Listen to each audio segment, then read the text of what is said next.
Are H&M ambulance chasers the fresh calls to strip Harry and Meghan of their titles? Find out from who and why. These are my LA Diaries.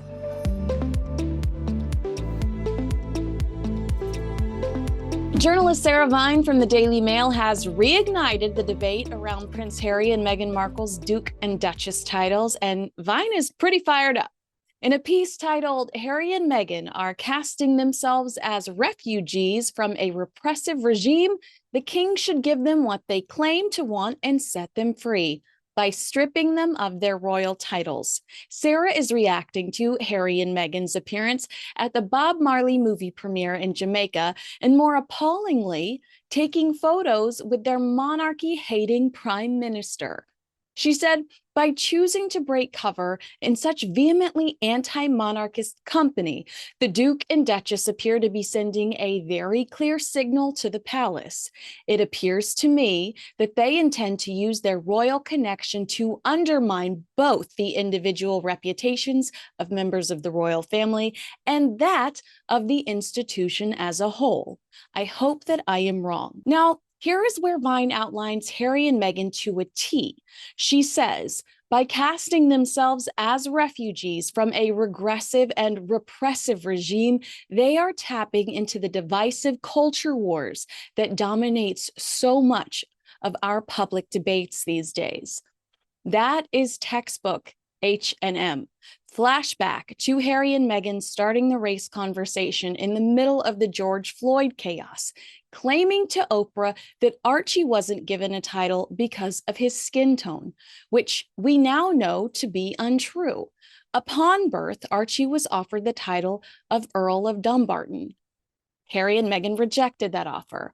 Once Queen Elizabeth passed, per existing protocol, prior to the Oprah Winfrey interview, Archie and Lily were given Prince and Princess titles. While I agree with Vine, I often wonder if we give Harry and Meghan too much credit for being diabolical, when there have been repeated errors in their judgment that point to two individuals that rarely assess the consequences of their actions. Was the Jamaica appearance really a blatant slight on the royal family, or a desperate attempt to secure their next gig? I feel like Harry and Meghan are wholly self-consumed, completely oblivious, clearly not worried about what it looks like to be on a low-rent red carpet while the Princess of Wales and King are dealing with medical situations.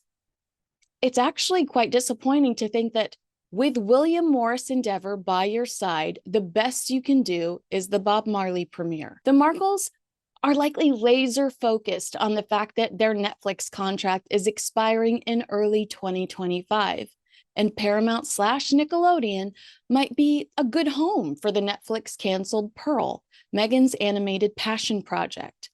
Sources at the Daily Mail say it was Paramount's CEO that extended the offer for Harry and Meghan's Jamaica visit. That's not the only streaming schmoozing they've been up to over the last 6 months. Both Harry and Meghan have been seen around Jeff Bezos, the powerhouse behind Amazon. Meghan at her second Beyoncé concert, and Harry most recently at the Aviation Awards. Now, previously, Harry had worked on an Invictus project with Bezos's Prime Video before landing his deal with Netflix. Obviously, that didn't come to fruition, but the project slowly evolved into Netflix's Heart of Invictus. Bezos also has Audible to offer for Meghan's podcast ambitions.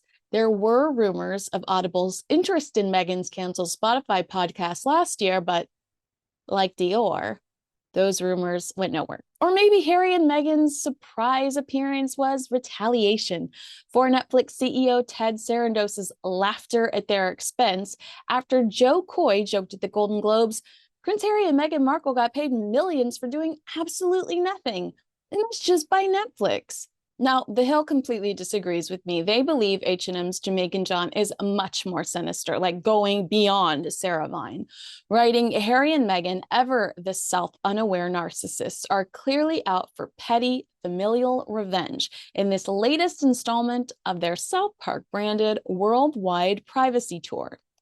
Journalists Mark Toth and Jonathan Sweet collaborated on this piece titled Harry and Meghan knives out in Jamaica.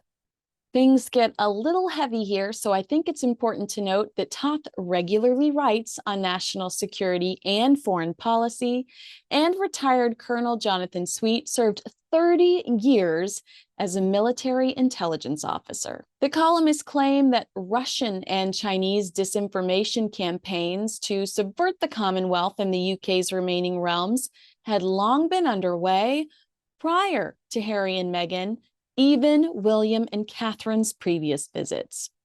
They say that Harry and Meghan are incapable of reading the room at a geostrategic level. Devoid of much-needed Whitehall guidance, they are foolishly playing into the propaganda hands of Russia's Vladimir Putin and China's Xi Jinping. Moscow and Beijing are out to destroy the Commonwealth, headed by King Charles, and the Duke and Duchess of Sussex continue to help them at every turn.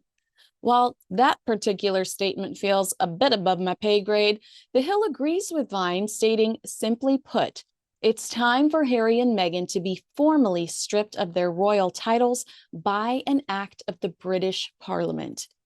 And while formal independence and republicanism are certainly choices Jamaicans have a right to make for themselves as a country and as a person, Harry, in his capacity as the king's son, should not be seen as endorsing it. Yes, when he's not endorsing fake German princes or hallucinogenic drugs, he's endorsing Jamaica's independence.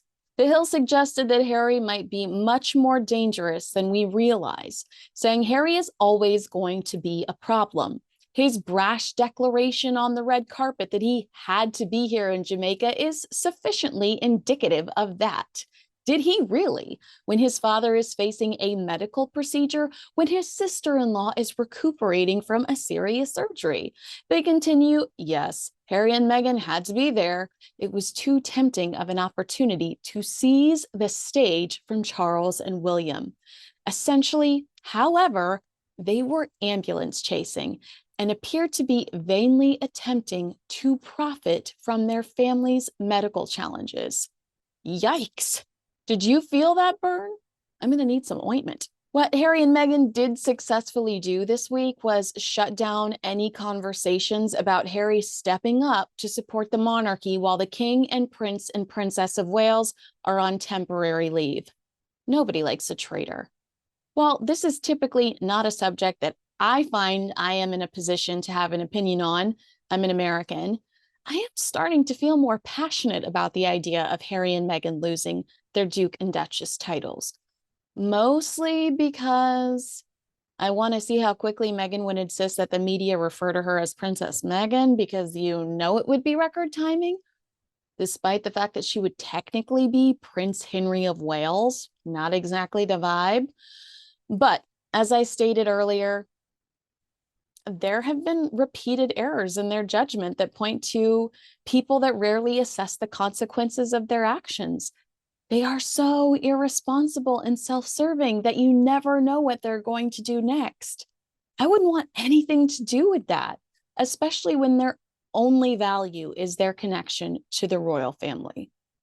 Speaking of what they'll do next, page 6 says that the pair will both visit Canada soon to kick off promotion for Invictus 2025.